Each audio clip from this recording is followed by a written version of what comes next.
know how to raise two children to be successful. I know how to raise I knew how to raise my son from the time he was 6 months old to where he is now. And I still do it. I knew how to raise my daughter from the time she was 6 months old. And it's a very simple thing. The first thing in my house you gotta learn is you gotta learn to swim, so you eliminate the fear of water. When you finish learning how to swim, the next thing you gotta learn to do is dance, so you get rhythm in your body. Duke Ellington says it don't mean a thing if it ain't got that swing. So does Chuck Brown. You got to turn on the music. Next thing you got to learn is gymnastics, because that provides you with balance. You got to be balanced.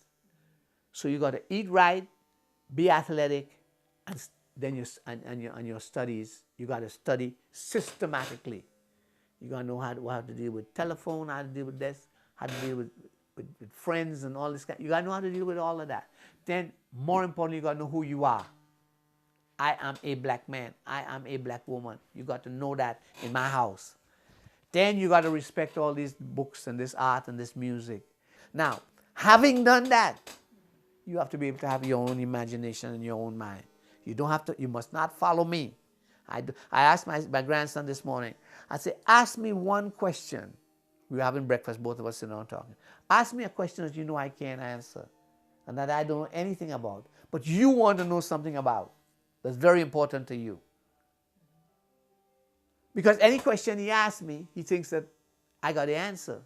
Because I'm his grandfather and I am intelligent and all that kind of nonsense. So he ended up asking me a question that is really a physics question. Now he's 11 years old. It is physics.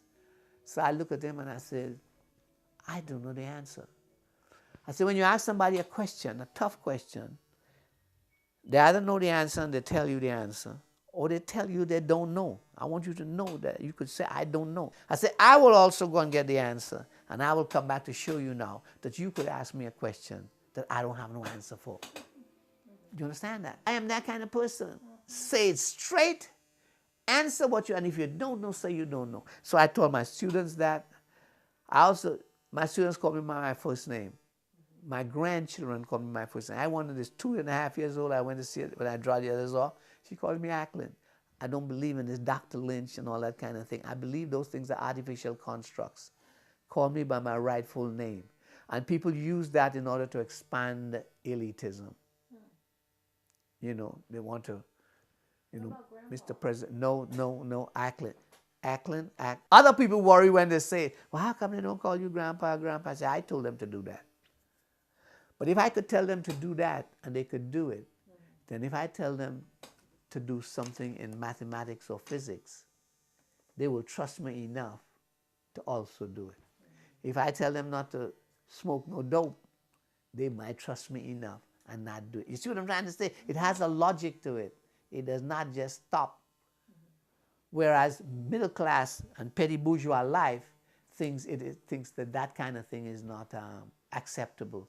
You ought to have respect for older people. The respect they must have for me is their ability to live their lives with a certain dignity and sovereignty and not doing something because they think I would like it.